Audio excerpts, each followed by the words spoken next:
আসসালামু আলাইকুম রহমতুল্লাহি ও বারাকাতুহু। আমি ডাক্তার মীর শহীদুল ইসলাম। আমার চেম্বার শুভেচ্ছা 255 শেখঘাট ছিলেন। এখান থেকে আমি আপনাদের মাঝে সংযুক্ত হয়েছি। আর এখান থেকে সংযুক্ত হয়ে প্রতিনিয়ত আপনাদেরকে গুরুত্বপূর্ণ ভিডিও আপলোড করে আপনাদেরকে উপহার হিসেবে পাঠিয়ে দিচ্ছি। আর আমার ঠিকানা যদি আরও আপনি বিস্তারিত জানতে চান, আপনি গুগলে আহ, ডাক্তার মীর শহীদুল ইসলাম লিখে সার্চ দিলেই আমার যাবতীয় তথ্য আপনি পেয়ে যাবেন। জি দর্শক শ্রোতা, আলোচনা করব একলামশিয়া নিয়ে। এইটা আলোচনাই না, আপনাদেরকে জাস্ট একটা পড়া দিচ্ছি এবং আপনাদের থেকে আবার পড়াটা আমি নেব। এটা আপনাদের জন্য একটা শিক্ষা। আমার এই ভিডিওটা যদি কেউ দেখেন, তাহলে সে ওই একলামশিয়া থেকে চিরতরে মুক্তি পাবে। চিরতরে মুক্তি পাওয়ার কী উপায়, এগুলো আমি সুন্দরভাবে আপনাদেরকে আমার এই ক্ষুদ্র ব্রেনে যতটুকু জানা আছে ততটুকু আপনাদেরকে জানিয়ে দেব ইনশাল্লাহ।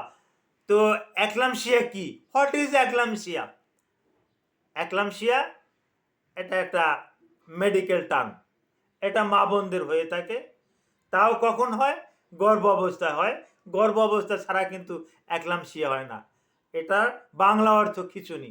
এখন গর্ভ ছাড়া যদি খিঁচুনি আসে, সেটা কিন্তু আবার একলামশিয়া না। গর্ভ অবস্থায় যদি খিঁচুনি আসে, তাহলে এইটাকে বলে একলামশিয়া। এটা কাদের হয়? গর্ভবতী মহিলাদের এটা হয়। গর্ভের শুরু থেকে শেষ পর্যন্ত এটা হয়। এটা হলে এটার ঝুঁকি কি? এটার ঝুঁকি, ওই গর্ভবতী মা উনিও মারা যাবে, গর্ভের সন্তানটাও মারা যাবে। এটা সম্ভাবনাটাই বেশি। হ্যাঁ, এখান থেকে ফিরে খুব কম লোক আসে। একলামশিয়া থেকে খুব কম লোক ফিরে আসে। যারা ফিরে আসে, আল্লাহ সুবহানাহু ওয়া তাআলা তাদের হায়াত রেখেছেন, আয়ু রেখেছেন বিদায় তারা ফিরে আসেন। তা না হলে ওই ওখান থেকে ফিরে আসার আর কোনো লক্ষণ আর ডক্টররাও বলে না, কেউই এটা মেডিকেল সায়েন্সও বলে না। আমরা শুধু চিকিৎসাটা দিয়ে যাই মাত্র। কিন্তু ওখান থেকে যে ফিরে আসবে, এটা সৃষ্টিকর্তার একটা অশেষ একটা রহমত। তা না হলে ওখান থেকে ফিরে আসে না। তো এটা লক্ষণটা কি? লক্ষণটা অল্প বয়সে বাচ্চা নেওয়া এবং দেরিতে বাচ্চা নেওয়া, বয়স করে বাচ্চা নেওয়া, সেক্ষেত্রেও কিন্তু একলামশিয়া হতে পারে। একলামশিয়ার আগে কিছু লক্ষণ দেখা যায়, সেটাকে আমরা প্রি একলামশিয়া বলি। হ্যাঁ, আর এই প্রি একলামশিয়ার আবার লক্ষণ যেমন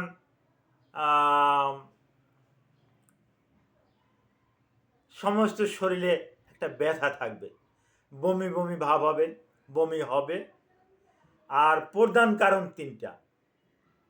প্রধান কারণ তিনটা, আমি আবার বলতেছি, প্রধান কারণ তিনটা। এই প্রধান কারণ তিনটার সাথে যদি দুইটার সাথে মিলে যায়, তাহলেই আপনি একলামশিয়া। আমি প্রধান কারণ তিনটা বলতেছি। পেশাবের সাথে অ্যালবুমিন যাওয়া। Albumin that means protein. পেশাবের সাথে প্রোটিন যাওয়া। নাম্বার 2, আপনার হাইপার টেনশন থাকা, অর্থাৎ রক্তচাপ বেশি থাকা, অর্থাৎ উচ্চ রক্তচাপ থাকা। কতটা উচ্চ রক্তচাপ থাকলে এটা হতে পারে? যেমন সিস্টোলিক বিপি 140, ডায়াস্টোলিক বিপি 90, অর্থাৎ 140/90 মিলিলিটার অফ মার্কারি, হ্যাঁ, বা এর বেশি যদি থাকে, তাহলেও হাইপার টেনশনে ধরে নেওয়া যায়। নাম্বার 3 কি? ইডিমা। ইডিমা অর্থ কি? শরীরে পানি জমা, শরীরের বিভিন্ন জায়গাতে পানি জমা। যেমন অনেক সময় অনেক রুগীরা আসলে আমরা বলি, যেমন আমার হাতে আংটি দেখতেছেন, আমিও বলি যে আপনাদের হাতে যে আংটি, এই আংটি পরা আছেন, রিং পরা আছেন, যখন আপনি ঘুম থেকে ওঠেন, তখন এই রিংটা এইরকমের ঢোলা।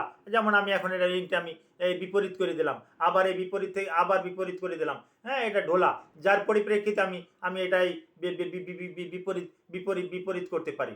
হ্যাঁ, এই আমি বিপরীত আবার আবার করে দিলাম। হ্যাঁ, তো যাদের ওই ইডিমা আছে, ফুলা, তারা তো এটা ঘুরাতে পারবে না, দাগ পড়ে যাবে। হ্যাঁ, আর পায়ের বিশেষ করে পানি জমা থাকবে, এইটাকে আমরা ইডিমা বলি। এই যে তিনটে কারণ বললাম, কারণ তিনটে হয়তো আপনারা ভুলে গেছেন, কারণ তিনটে আমার আবার বলে দিই। হ্যাঁ, নাম্বার 1, নাম্বার 1 পেশাবে অ্যালবুমিন থাকা, পেশাবে প্রোটিন যাওয়া। Number 2 hypertension. হাইপারটেনশনের কিন্তু আমি বলছি 140/90 মিলিলিটার অফ মার্কারি বা তার থেকে বেশি থাকা। নাম্বার 3 কি মনে আসছে না আপনাদের? Number 3 edema. ইডিমা কি? শরীরে পানি আসা, হাতে পানি আসতে পারে, শরীরের যে কোনো জায়গাতে পানি আসতে পারে, কিন্তু এটা বেশি পরিলক্ষিত হয় লোয়ার লিম্বসে, পায়ে। পায়ে কিন্তু এটা দেখা যায়, পায়ে কিন্তু দেখা যায়। পা ফুলিয়েছে, পায়ে এরকমের টিপা দিলে পা দেবে যায়, হ্যাঁ, তখন কিন্তু এটাকে আমরা ওই ইডিমা বলি। এই 3টে লক্ষণের যে কোনো 2টে যদি মিলে যায় তখন কিন্তু একলামশিয়া।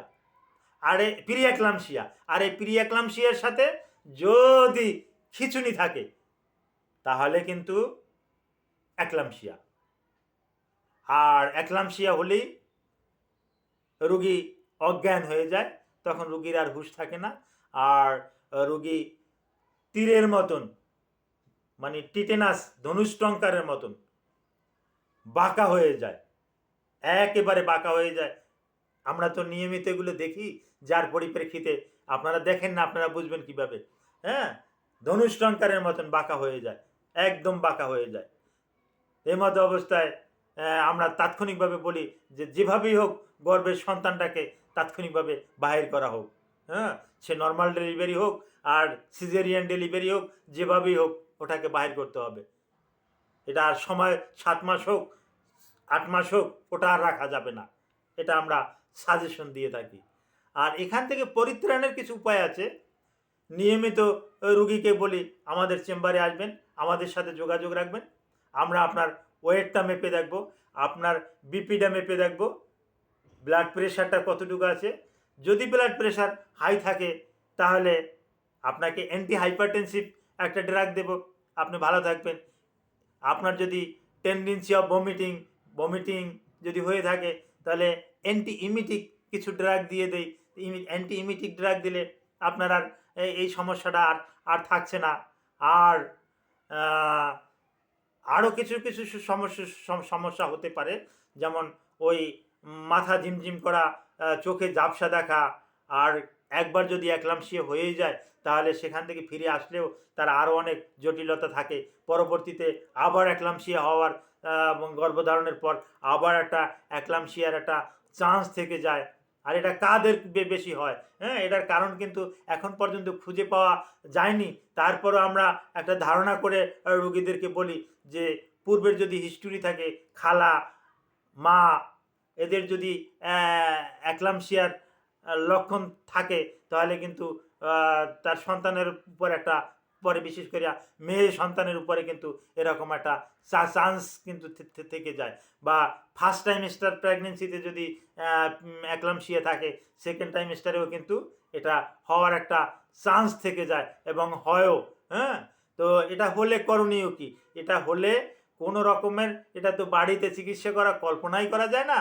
এটা হসপিটালের বা যে কোনো একটা ভালো মানের একটা ক্লিনিকে এর চিকিৎসা করতে হবে। তাকে অন্ধকার ঘরে রাখতে হবে, আলো দেখানো যাবে না।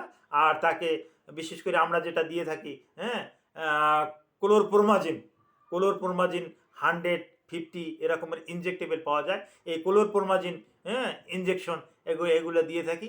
আরও কিছু সিডিটিভ ড্রাগ আছে, হ্যাঁ, হিপনোটিক কিছু ড্রাগ আছে। হ্যাঁ, এই জাতীয় ড্রাগগুলো দিয়ে রুগীকে অনেক দিন ঘুম পড়াইয়া রাখতে হয়। হ্যাঁ, তাহলে আস্তে আস্তে করে এটা এটা থেকে পরিত্রাণ পাওয়া যায়। আর রুগী বড় একটা সমস্যা হলো রুগী কিন্তু এই যে জিহ্বাটা আছে এভাবে বাহির করে, আমি কত দেখেছি জিহ্বাটারে কেটে ফেলেই দেয়।